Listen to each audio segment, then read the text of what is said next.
Have you ever been in a relationship that felt intense, emotional, or even life changing, only for it to end into confusion or heartbreak? You might wonder, was that a karmic relationship? And do they always have to end badly? Stick around because today in this video, we are going to explore the truth behind a karmic relationship, their purpose in our life, and whether they are destined to end in pain or in growth.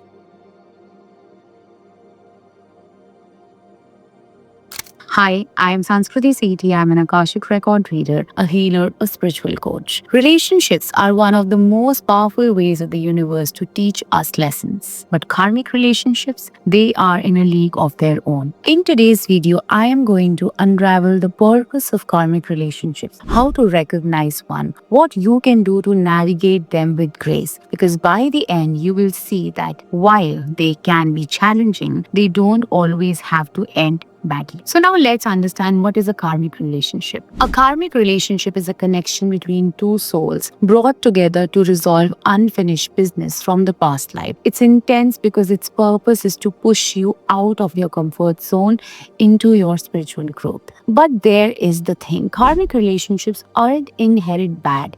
They act as mirrors so that you can reflect, you can understand your deepest wounds, your unhealed parts. The intensity often feels overwhelming because these relationships are meant to teach us the lessons of letting go of control, healing old emotional wounds, setting healthy boundaries in our life.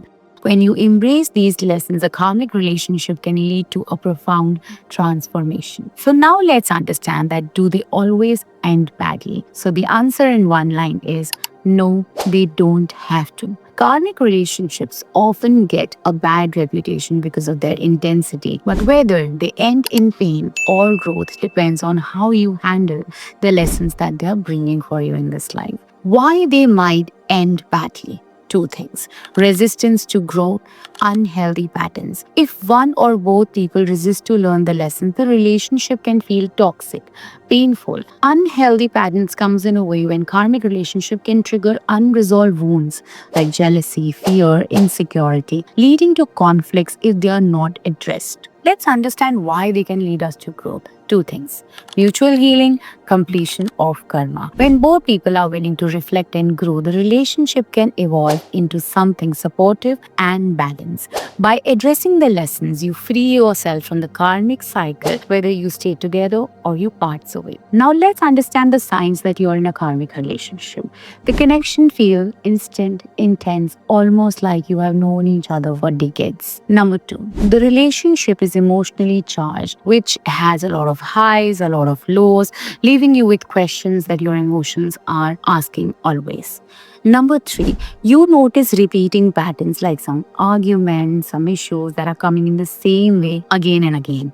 Number four, you feel like this is the prison, and here you have to learn because something significant is waiting for you. Now let's understand how to navigate through a karmic relationship. Number one, self-reflection. Ask yourself, what is the relationship teaching me? Are these patterns or wounds I need to heal? Reflecting on these questions can help you find clarity, reduce the emotional overwhelmness in life. Number two, energy work. Karmic relationships are involved into unresolved energy that needs clearing. Practices like Akashic record healing, meditation, chakra balancing, even journaling help to release these emotional blockages because you start understanding them at first. For deepening healing, tools like karmic clearance or release karmic baggage bracelet can support your energy, support your journey into this life. These crystal bracelets are charged and given the beautiful energy to help you let go the emotional weight and move forward with clarity. Number three, communication. If the relationship is worth saving, open, honest communication is the key. Discuss your feelings and the patterns you notice without blaming each other. Number four, boundaries. Sometimes the lessons of a karmic relationship is learning to say no Setting boundary ensures you that you honor yourself while still respecting the other person's journey. Now, how to heal after a karmic relationship? If the relationship has ended, healing is crucial to prevent carrying the karma into future connections. Number one, forgive and let go. Forgiveness is all about releasing your resentment. Number two, energy healing. Crystals like black tourmaline, amethyst can aid in emotional cleansing. Number three, focus on self growth. Embrace the lessons that you have learned. Channel them into your personal development so that the future connections are stable. Our self healing bracelet is another great companion for this phase. Help you center yourself, rebuild your emotional stability.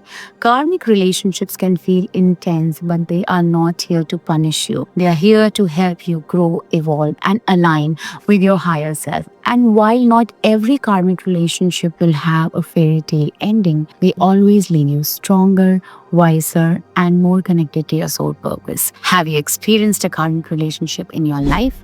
Share your thoughts and your questions in the comment section. I would suggest you that you should go for an Akashic record reading to understand what is your relationship with that person in your life. Or you can also go for Akashic record reading for relationships specifically to understand your relationship very, very deep. Don't forget to like, share, subscribe this video and send it to someone who really might need it as you watch this. Let's transform together, one soul lesson at a time. See you next time. Until then, take care. Goodbye.